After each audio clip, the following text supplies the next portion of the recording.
Hello, everyone. My name is Stanley St. Rose, and today we're going to be talking about the death of Ivan Ilyich. Now, before I go into summary analysis of this work, please remember to leave a like, subscribe, and/or comment so that the channel can continue to grow. All right. So, the death of Ivan Ilyich, very interesting work here. A number of things are happening within this work. Again, you have this Russian individual. Um, he is unhappy. I mean, he's worked hard all of his life. He did everything that he was supposed to do. He becomes a successful lawyer, makes a lot of money. He marries the most, you know, proper woman that he could at the time that he needed to get married. He has kids. He does everything that he can to, fit the bill that society wants him to fit into. I mean, it's the perfect picture. It's what society sets up for people to do. I mean, when you're a kid, people want you to become a lawyer or a doctor. I mean, every country, every person, in every society, those are the things that, parents always push their kids to. It's either the law field or the medical field because there's money in, those are respectable fields.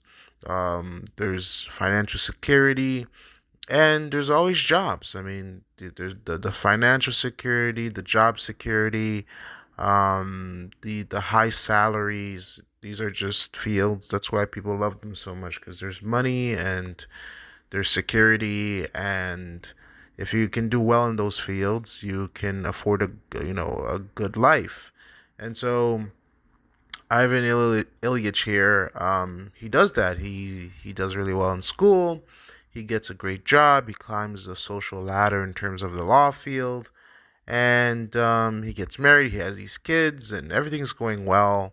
But his marriage is not that great. He doesn't really like his wife. They're not getting along that well, so he distanced himself from his family, his wife, and he focuses on work and other hobbies, other things to make his life worthwhile. And then, he gets looked over for a higher position at work. He gets a new job with a higher salary. He gets a new place to live. And while he's hanging up curtains, he falls, and this starts his death because he injures himself, and doctors can't figure out, what's going on. They can't figure out a diagnosis or determine a diagnosis, and Ivan quickly realizes that he's dying.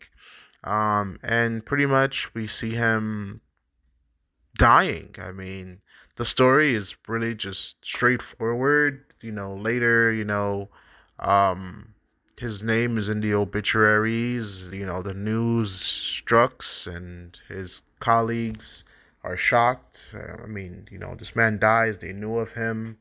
But it's nothing that like stops their day. They recognize it, they acknowledge it, and they move on with other gossip, and they move on with their lives. And so does his family. I mean, his wife is like, he's dead, and she's focusing on their kids and on getting a higher pension and making sure her financial future is secure from her husband's, former employment.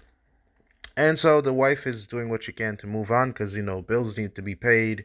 She still needs money.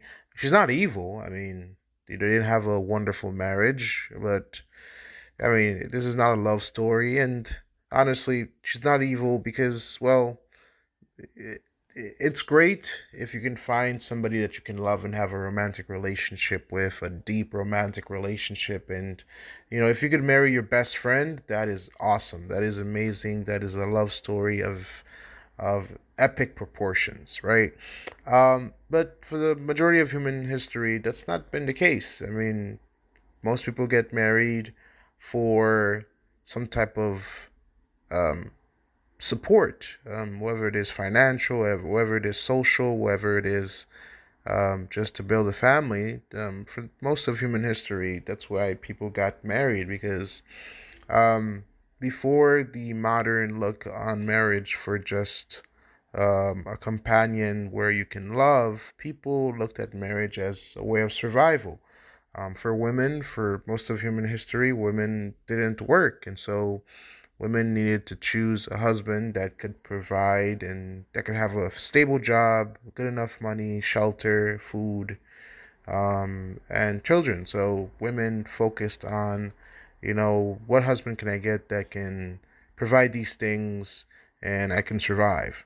Um, and again, we're looking at a time period where this is written where, women are not working. They had to rely upon their husbands for financial means, and so the wife is just like, okay, what? How much money am I gonna get?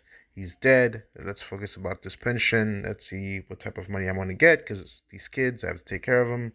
I'm a widow, so, for most of human history, this is what it's been like. Of course, love and romance, they are delightful.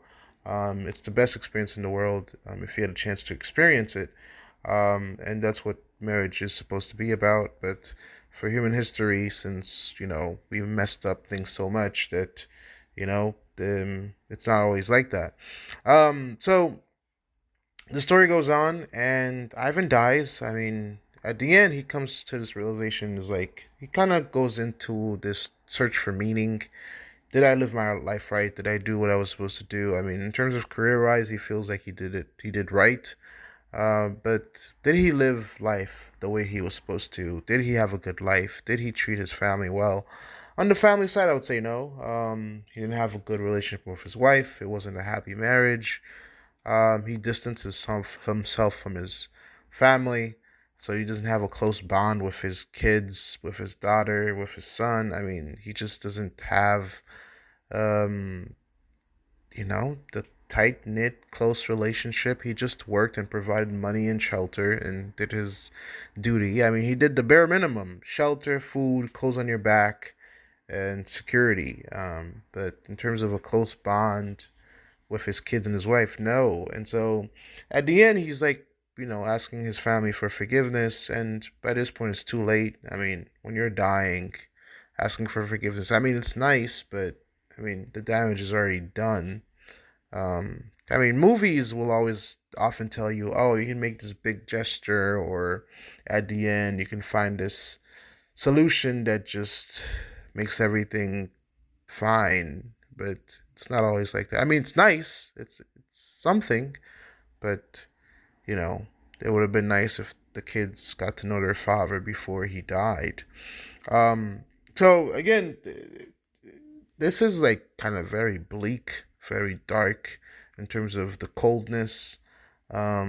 This man living, he's just a cog in the machine. He did what he was supposed to do, but he kind of missed the picture of why we live. I mean, it's nice to have nice things. It's nice to have money. It's nice to have a job. But if your life is just a collection of expensive things, you're not living. I mean, it's nice to have the Ferrari and the mansion and all these kind of big, things and the private jet. I'm not saying he had these things, but a lot of people nowadays, that's the narrative. It's like you need all these expensive things, you need the money to have a great life. But if that life doesn't come with friendship, a romantic relationship, someone to share your life with, someone to laugh with, someone to just sit down and have a meal with, someone to know you and you know them. Because for humans, the best part of life is getting to know other people. Because listen, going people don't go to the movies by themselves. I mean, some people do, but generally people don't go to the movies by themselves. It's either you go with your significant other, a boyfriend or girlfriend, your kids. Going to the movies is usually a family, a friend, something event, right? Going to parks, going on vacation. Normally, people don't do these things by themselves because it's not fun. I mean, sitting by the pool by yourself, yes, you can enjoy a good book and you can do all these things by yourself, but humans, we like doing things with other people. It's 1,000 times more fun when you're at the pool with friends or your kids or with your loved one. Um, trips are more fun. Life is more fun. Life has plenty. See, humans, we assign meaning. In terms of deeper meaning analysis here, humans, we assign meaning to things. When you have people around you, when you have close, tight knit, loving relationships, life is multi layered. It feels great. You're happy. But when you're isolated on your own and you're all alone, you can have all the money in the world and all the property in the world, and you can make all the success and to achieve all the success that you want. But if you're all by yourself, there's a type of isolation and loneliness that's just doesn't feel great. Um, you know, you need someone around. I mean, yes, you can have the jet, you can have all that kind of stuff, but if you have nobody to laugh with, nobody to share it with, it's just you in an empty room. Um, so yeah, yeah. But that's all I have to say about this work. Please remember to leave a like, subscribe, and or comment, and I'll see you guys in the next video.